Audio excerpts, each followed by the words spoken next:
Hello' everyone, welcome to learn with Yasmin. আজিৰ ভিডিঅ'ত আমি আলোচনা কৰিম ক্লাছ 12 বায়'লজিৰ চেপ্টাৰ 6 বংশগতিৰ আণৱিক ভিত্তি। আজিৰ ভিডিঅ'ত আমি আলোচনা কৰিম নিউক্লিক এচিড, DNA আৰু RNAৰ বিষয়ে। চ' নিউক্লিক এচিড মানে কি? নিউক্লিক এচিড মানে হৈছে এটা জৈৱ যৌগৰ গ্ৰুপ।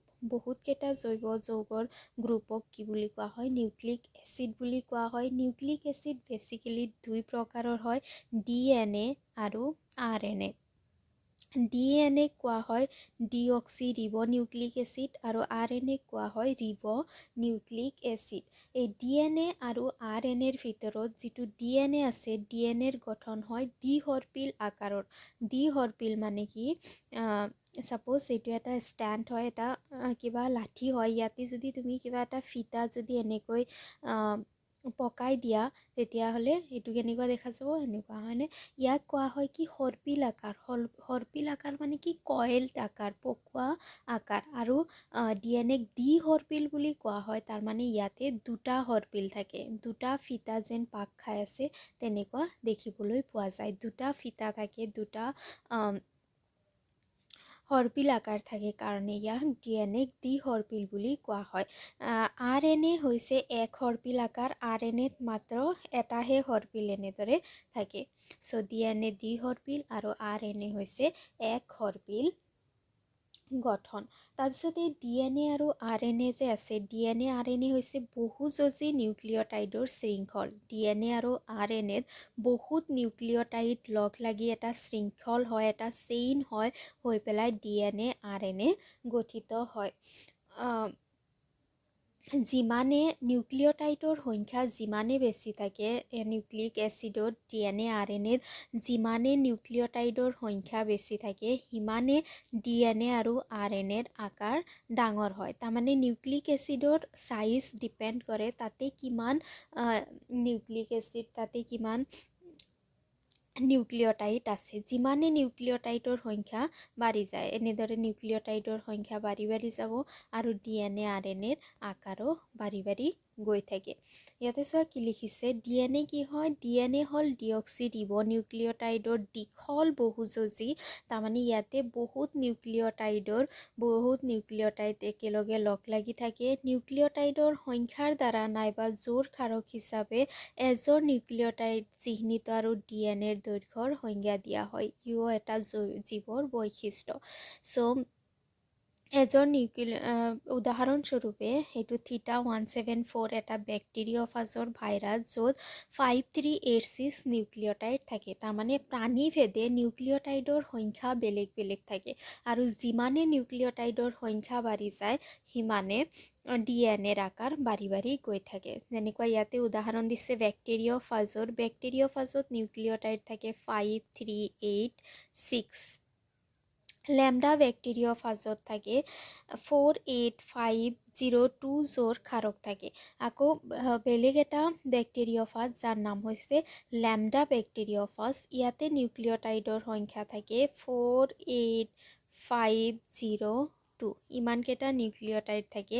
এচিয়েৰিয়েচিয়া কলিত 4.6 × 10⁶ BP মানুহৰ DNAৰ এগুণত ইমান থাকে। এতিয়া চোৱা, এচেৰিয়েচিয়া কলিত ইমানটা নিউক্লিঅটাইড থাকে, BP মানে বেছ পেয়াৰ, আৰু DNA মানুহৰ ক্ষেত্ৰত DNAৰ সংখ্যা থাকে সিমান। এটা DNAত ইমানটা নাইট্ৰজেনযুক্ত ক্ষাৰক বা নিউক্লিঅটাইড থাকে। চ' এইবোৰ যিমানে বাঢ়ি যায়, সিমানে DNAৰ আকাৰো বাঢ়ি যায়। নেক্সট আছে বহুযোজী নিউক্লিঅটাইডৰ শৃংখল গঠন, ষ্ট্ৰাকচাৰ অফ পলিনিউক্লিঅটাইড চেইন। বহুযোজী নিউক্লিঅটাইডৰ শৃংখল এটা কেনেদৰে গঠন হয়, গঠন হৈ পেলাই DNA আৰু RNAৰ সৃষ্টি হয়, সেইটো জনাৰ আগতে প্ৰথমতে জানিব লাগিব যে নিউক্লিঅটাইডত কি কি উপাদান থাকে। চ' নিউক্লিঅটাইড এটা গঠন হওঁতে মুঠতে তিনিটা উপাদানৰ প্ৰয়োজন হয়। এটা হৈছে পঞ্চশৰ্কৰা, মনত ৰাখিবা পঞ্চশৰ্কৰা। নাম্বাৰ 2 নাইট্ৰজেন জাতীয় ক্ষাৰক,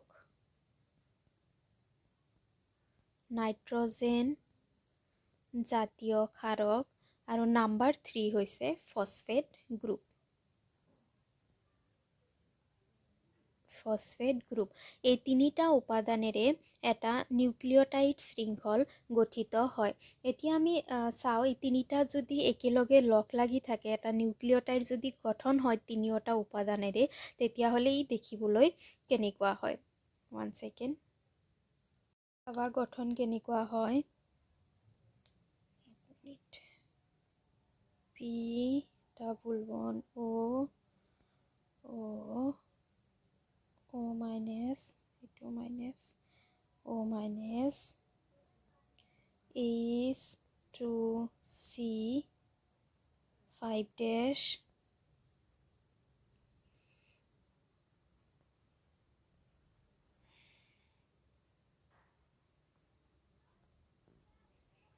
ইয়াতে হ'ব H, ইয়াতে হ'ব OH, ইয়াতে হ'ব OH, ইয়াতে H, ইয়াতে H, ইয়াতে H, ইয়াতে হ'ব বেছ আৰু ইয়াতে হ'ব O। ইয়াতে হ'ব 1 dash 2 dash 3 dash 4 dash আৰু এইটো 5 dash। ঠিক আছে, যেতিয়া এটা নিউক্লিঅটাইড তিনিওটা উপাদান থাকে তেতিয়া ই দেখিবলৈ এনেকুৱা হয়। ইয়াৰে এইখিনি অংশ হৈছে ফসফেট গ্ৰুপ। এইখিনি অংশ, এইটো পি যে লিখা আছে, পি মানে হৈছে ফসফেট গ্ৰুপ হৈছে এইখিনি অংশ, ফসফেট গ্ৰুপ। আৰু ইয়াৰ পৰা আৰম্ভ কৰি এইখিনি অংশ কোৱা হৈছে পঞ্চশৰ্কৰা।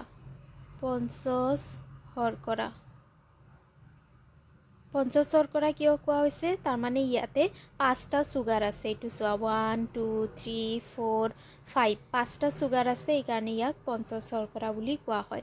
আৰু এইটো হৈছে কি নাইট্ৰজেন জাতীয় ক্ষাৰক। চ' ইয়াতে তিনিটা উপাদানে আছে, নিউক্লিঅটাইড এটা তিনিটা উপাদান থাকে, পঞ্চশৰ্কৰা, নাইট্ৰজেন জাতীয় ক্ষাৰক আৰু ফসফেট গ্ৰুপ। ইয়াৰ এইখিনি হৈছে ফসফেট গ্ৰুপ, এইখিনি হৈছে পঞ্চশৰ্কৰা আৰু এইটো হৈছে নাইট্ৰজেন জাতীয় ক্ষাৰক। তিনিটা উপাদানেৰে এনেদৰে গঠিত হয়। এতিয়া যে আমি যে পালোঁ যে নিউক্লিঅটাইড তিনিটা উপাদানেৰে গঠিত, এতিয়া আমি চাওঁ যে উপাদান তিনিটা যে আছে, উপাদান তিনিটাৰ গঠন কেনেকুৱা হয়। প্ৰথমতে আমি চাওঁ পঞ্চশৰ্কৰাৰ গঠন কেনেকুৱা হয়। পঞ্চশৰ্কৰা হৈছে এটা এক শৰ্কৰা য'ত কি আছে 5টা কাৰ্বনৰ যৌগ আছে। 5টা কাৰ্বন অণুৰ দ্বাৰা গঠিত এক শৰ্কৰা হৈছে পঞ্চশৰ্কৰা। পঞ্চশৰ্কৰা RNAৰ ক্ষেত্ৰত ইয়াতে থাকে কেৱল ৰাইবছ শৰ্কৰা, ইংলিছত লিখি পেলালোঁ, ৰাইবছ শৰ্কৰা RNAৰ ক্ষেত্ৰত, আৰু DNAৰ ক্ষেত্ৰত থাকে ডিঅক্সি ৰাইবছ শৰ্কৰা। বুজি পাইছানে? যিটো পেণ্টছ শৰ্কৰা আছে সেইটো RNAৰ ক্ষেত্ৰত থাকে ৰাইবছ শৰ্কৰা আৰু DNAৰ ক্ষেত্ৰত থাকে ডিঅক্সি ৰাইবছ শৰ্কৰা।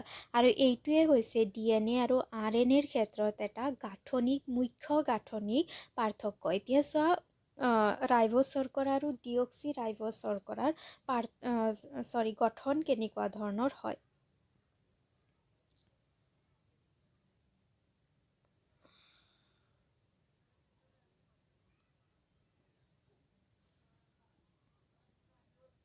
OH H2C5 কার্বন 5টা থাকে,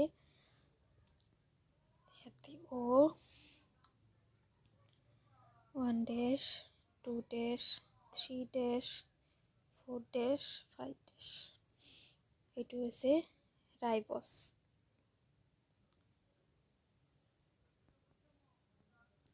এতিয়া চাওঁ ডিঅক্সি ৰাইবছৰ গঠন কেনেকুৱা হয়।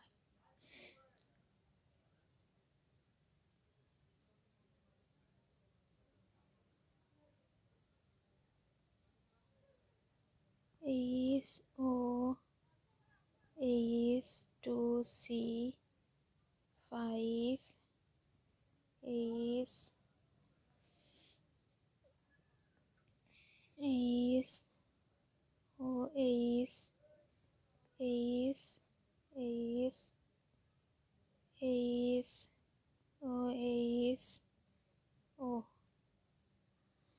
এতিয়া চোৱা এইটো হৈছে কি RNA গঠন ইয়াতে ৰাইবছ শৰ্কৰা আছে আৰু এইটো হৈছে ডিঅক্সি ৰাইবছ থকা DNA গঠন ইয়াৰে মুখ্য পাৰ্থক্য ক'ত আছে ইয়াতে চোৱা এটা OH গ্ৰুপ আছে যিটো গ্ৰুপ ডিঅক্সি ৰাইবছত নাই ইয়াতে এইটো OH গ্ৰুপটো ৰিপ্লেস হৈ পেলাই এটা হাইড্ৰোজেন আছে যেহেতু ৰাইবছ নাই এইটোৱে হৈছে ৰাইবছ যেহেতু ইয়াতে ৰাইবছটো নাই ৰাইবছটো নথকাৰ কাৰণে ইয়াক কি কোৱা হৈছে ডিঅক্সি ডি মানে কি নাই ডি কালাৰেশন তাৰ মানে ৰং নাই ডিঅক্সি তাৰ মানে ইয়াতে এটা OH গ্ৰুপ অক্সিলেজ গ্ৰুপ ইয়াতে নাই তাৰ ঠাইত এটা হাইড্ৰোজেন আছে সেই কাৰণে ইয়াক ডিঅক্সি বুলি কোৱা হয় এইটোৱে হৈছে DNA আৰু RNA ৰ মাজত গাঠনিক পাৰ্থক্য ইয়াতে OH থাকে আৰু ইয়াতে থাকে কি H So next আছিল কি ফসফেট গ্ৰুপ যিটো আছে হেতু হৈছে এটা ফসফৰাছৰ ইনঅৰ্গেনিক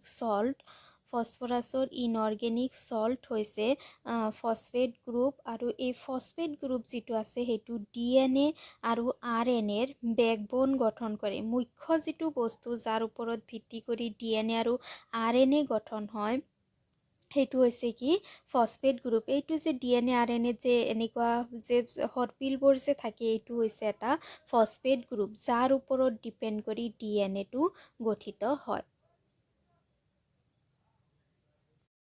সো আমি দুটা উপাদান অলৰেডি পঢ়িলো এটা হৈছে পঞ্চশৰ্কৰা আৰু এটা হৈছে কি ফসফেট গ্ৰুপ এবাৰ হৈছে আমাৰ থাৰ্ডটো পঢ়িব লাগিব নাম্বাৰ 3 যিটো হৈছে কি নাইট্ৰজেন জাতীয় ক্ষাৰক নাইট্ৰজেন জাতীয় ক্ষাৰকটো হৈছে এটা নাইট্ৰজেন থকা যৌগ য'ত ক্ষাৰকৰ গুণ আছে এতিয়া নাইট্ৰজেন জাতীয় ক্ষাৰক যিটো আছে হেতু দুই প্ৰকাৰৰ এটা হৈছে পিউৰিন নাইট্ৰজেন জাতীয় ক্ষাৰক দুই প্ৰকাৰৰ পিউৰিন আৰু পাইৰমিডাইন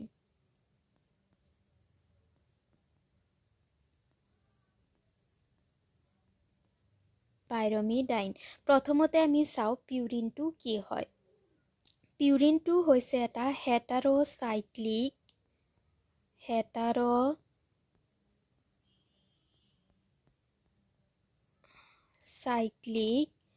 এৰমেটিক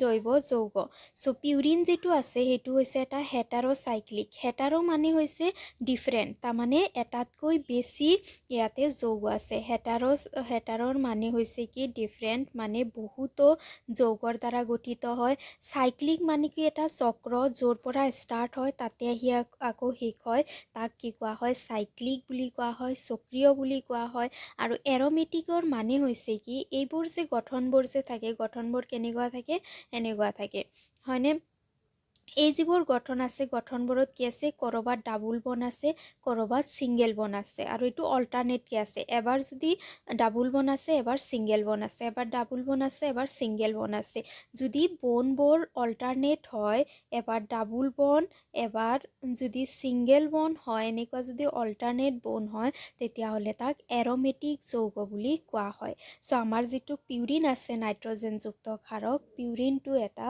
হেটাৰ'চাইক্লিক এৰমেটিক যৌগ হয় ইয়াৰ গঠন কেনেকুৱা হয় সোৱা ড্ৰ কৰা কেমিষ্ট্ৰিৰ দৰে চেপ্টাৰ হয়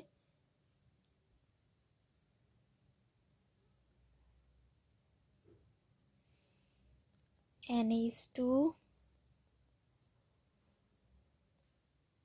ইয়াতে হ'ব নাইট্ৰজেন ডাবল বন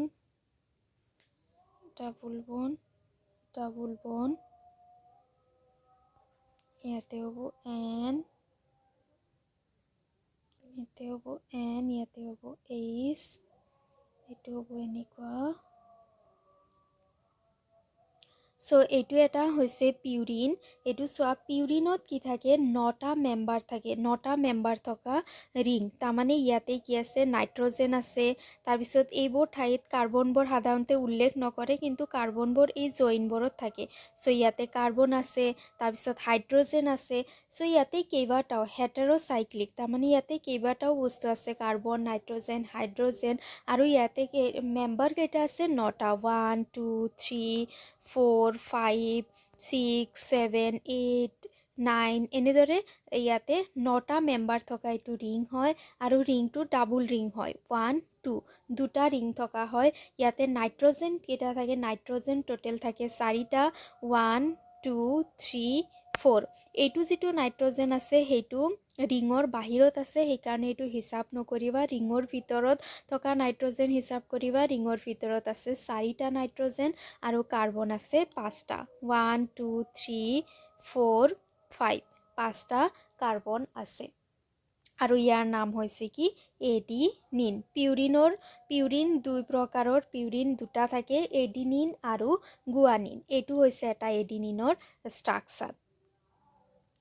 তাৰপিছত চোৱা, পাইৰমিডাইন কি হয়। পাইৰমিডাইন এটা নাইট্ৰজেনযুক্ত বেছ হয়। পাইৰমিডাইনো কি হয়, পিউৰিনৰ দৰে একে হয়, হেটাৰ'চাইক্লিক এৰ'মেটিক জৈৱ যৌগ হয়। হেটাৰ'চাইক্লিক মানে ইয়াতে এটাতকৈ বেছি অণু থাকে, এটাতকৈ বেছি অণুৰ দ্বাৰা গঠিত হয়, চক্ৰীয় হয়। আৰু লগতে ইয়াৰ ভিতৰতো যিবোৰ বন থাকে, বান্ধনি থাকে, সেইবোৰো অল্টাৰনেট হয়, এবাৰ ছিংগেল বন, এবাৰ ডাবল বন হয়। কিন্তু ইয়াতে 9টা মেম্বাৰ নাথাকে। চোৱা কেনেকুৱা ধৰণৰ গঠন হয়। বেয়া হ'ল দেই। NH2, ইয়াতে হ'ব NO, NH, ছিংগেল বন, ডাবল বন। সো এইটো হৈছে কি, এটা চাইটোচিন। ইয়াতে চোৱা, ইয়াতে মেম্বাৰ কেইটা থাকে, মেম্বাৰ থাকে ইয়াতে 6টা, 1 2 3 4 5 6, 6টা মেম্বাৰ থাকে। ভিতৰৰবোৰ হিচাপ কৰিবা, ভিতৰত যিবোৰ আছে, বাহিৰৰবোৰ নকৰিবা। সো 6টা মেম্বাৰ থাকে আৰু ইয়াতে মাত্ৰ এটাই ৰিং থাকে, এটা ৰিংযুক্ত। পিউৰিন যেনেকুৱা 2টা ৰিংযুক্ত আছিল, পাইৰমিডাইন কি হয়, এটা ৰিংযুক্ত হয়। আৰু ইয়াতে নাইট্ৰজেন থাকে 2টা। কেনেকৈ, এইটো এটা নাইট্ৰজেন আৰু এইটো এটা নাইট্ৰজেন। এইটো বাহিৰত আছে, এইটো আমি হিচাপ নকৰোঁ। 2টা নাইট্ৰজেন থাকে আৰু লগতে 4টা কাৰ্বন থাকে, 1 2 3 4, 4টা কাৰ্বন ইয়াতে থকা দেখিবলৈ পোৱা যায়, 4 কাৰ্বন। সো পাইৰমিডাইন 3টা হয়, চাইটোচিন, থায়ামিন আৰু ইউৰাচিল। চাইটোচিন, থায়ামিন আৰু ইউৰাচিল। পিউৰিন কেইটা, 3টা, এডিনিন আৰু গুৱানিন। পাইৰমিডাইন হৈছে 3টা, চাইটোচিন, থায়ামিন আৰু ইউৰাচিল। সো চাইটোচিন, থায়ামিন, ইউৰাচিল, ইয়াৰে ভিতৰত চাইটোচিন আৰু থায়ামিনটো থাকে DNA, আৰু চাইটোচিন আৰু ইউৰাচিল থাকে RNA। RNAত থায়ামিন নাথাকে আৰু DNAত ইউৰাচিল নাথাকে। সো বুজি পাইছানে, নাইট্ৰজেন জাতীয় ক্ষাৰক কি হয়, 3টা উপাদানৰ দ্বাৰা গঠিত হয়, পঞ্চছ শৰ্কৰা, ফছফেট গ্ৰুপ আৰু নাইট্ৰজেন জাতীয় ক্ষাৰক। গোটেইকেইটা গম পালা কি হয়। পেণ্টছ শৰ্কৰা যিটো আছে, তাতে 2টা শৰ্কৰা থাকে, RNAৰ ক্ষেত্ৰত ৰাইবছ শৰ্কৰা আৰু DNAৰ ক্ষেত্ৰত ডিঅক্সি ৰাইবছ শৰ্কৰা। ফছফেট গ্ৰুপ যিটো আছে, সেইটোৱে বেকবন সৃষ্টি কৰে, যাৰ ওপৰত এই নাইট্ৰজেনযুক্ত ক্ষাৰকবোৰ সজ্জিত হৈ থাকে। নাইট্ৰজেনযুক্ত ক্ষাৰক 2 প্ৰকাৰৰ হয় মূলতে, পিউৰিন আৰু পাইৰমিডাইন। পিউৰিন আকৌ ডিভাইড কৰা হয় 2 প্ৰকাৰত, এডিনিন আৰু গুৱানিন। তাৰপিছত পাইৰমিডাইন 3 প্ৰকাৰত ডিভাইড কৰা হয় চাইটোচিন, থাইমিন আৰু ইউৰাচিল। ইয়াৰে ডিএনএৰ ক্ষেত্ৰত পাইৰেমিডাইন থাকে, চাইটোচিন আৰু থাইমিন, আৰু আৰএনএৰ ক্ষেত্ৰত থাকে চাইটোচিন আৰু ইউৰাচিল। ইয়াতে চোৱা কি লিখিছে, সেইটোৱে লিখিছে যিটো ইমান সময় বুজাই দিয়া হ'ল। যিটো নিউক্লিঅ'টাইড আছে, বহুযুজী নিউক্লিঅ'টাইড শৃংখল, তাৰমানে ডিএনএ আৰু আৰএনএৰ ৰাসায়নিক গঠন কেনেকুৱা হয়। এটা নিউক্লিঅ'টাইডত 3টা উপাদান থাকে, এটা নাইট্ৰজেনযুক্ত ক্ষাৰক, এটা পঞ্চশৰ্কৰা আৰু এটা ফসফেট গ্ৰুপ থাকে। এতিয়া আৰএনএৰ ক্ষেত্ৰত যিটো শৰ্কৰা থাকে সেইটো আৰএনএৰ ক্ষেত্ৰত থাকে ৰাইবছ আৰু ডিএনএৰ ক্ষেত্ৰত থাকে ডিঅক্সি ৰাইবছ। কেনেকৈ থাকে সেইটোও চালা, এটাত OH গ্ৰুপ নাথাকে, তাৰ ঠাইত হাইড্ৰজেন থাকে, সেইকাৰণে ইয়াক ডিঅক্সি বুলি কোৱা হয়। 2 প্ৰকাৰৰ নাইট্ৰজেনযুক্ত ক্ষাৰক থাকে, পিউৰিন আকৌ 2 প্ৰকাৰৰ, এডিনিন আৰু গুৱানিন, আৰু পাইৰমিডাইন 3 প্ৰকাৰৰ, চাইটোচিন, ইউৰাচিল আৰু থাইমিন। ডিএনএ আৰু আৰএনএ উভয়ৰে চাইটোচিন থাকে আৰু থাইমিন অকল ডিএনএতহে থাকে। ডিএনএ আৰএনএ উভয়তে চাইটোচিন থাকে, কিন্তু থাইমিন অকল ডিএনএত থাকে আৰু আৰএনএত থাইমিনৰ সলনি ইউৰাচিল থাকে। যিটো মই কৈছিলোঁ যে ডিএনএত কি থাকে, ডিএনএত ইউৰাচিল থাকে, চাইটোচিন থাকে। চাইটোচিন ডিএনএ আৰএনএত একে হয়, কিন্তু ডিএনএৰ ক্ষেত্ৰত থাইমিন থাকে আৰু আৰএনএৰ ক্ষেত্ৰত থাইমিনৰ ঠাইত ইউৰাচিল থাকে। এটা নাইট্ৰজেনযুক্ত ক্ষাৰকে পঞ্চশৰ্কৰাৰ লগত লগ লাগি এন গ্লাইকোছাইড বান্ধনিৰ সৈতে সংযোজিত হৈ নিউক্লিঅ'টাইড গঠন কৰে, যেনে এডিন'চিন নাইবা ডিঅক্সি এডিন'চিন, গুৱান'চিন নাইবা ডিঅক্সি গুৱান'চিন। এইবোৰ হৈছে কি নিউক্লিঅ'টাইডবোৰ লগ লাগি কেনেকুৱা ধৰণৰ গঠন কৰিব পাৰে। ডি মানে কি, ইয়াতে 2টা আহি যায়, অক্সি মানে অক্সিজেন গ্ৰুপ 2টা আহি যায়, আৰু ইউৰাচিন, থাইমিন নাইবা ডিঅক্সি চাইমিডিন। নিউক্লিঅ'চাইডৰ 5' স্থানত যেতিয়া ফসফেট গ্ৰুপ এটা ফসফেষ্টাৰ বান্ধনিৰ সৈতে লগ লাগে, তেতিয়া অনুৰূপ নিউক্লিঅ'টাইডৰ ডিঅক্সি ৰাইবছ নিউক্লিঅ'টাইড গঠন কৰে। 3' 5'ৰ সংযোজিত হৈ এটা নিউক্লিঅ'টাইড গঠন কৰে। এনেদৰে বহুযুজী শৃংখলদান গঠন কৰিবলৈ বহুত নিউক্লিঅ'টাইড সংযোজিত হ'ব লাগে। এটা বহুযুজী এটা নাইট্ৰজেনযুক্ত ক্ষাৰকৰ শৃংখল গঠন কৰিবলৈ হ'লে বহুতকেইটা নাইট্ৰজেনযুক্ত ক্ষাৰক গঠন হ'ব লাগে, আৰু তেনেদৰে গঠন হোৱাবোৰক কি বুলি কোৱা হয়, নিউক্লিঅ'টাইডৰ শৃংখল বুলি কোৱা হয়।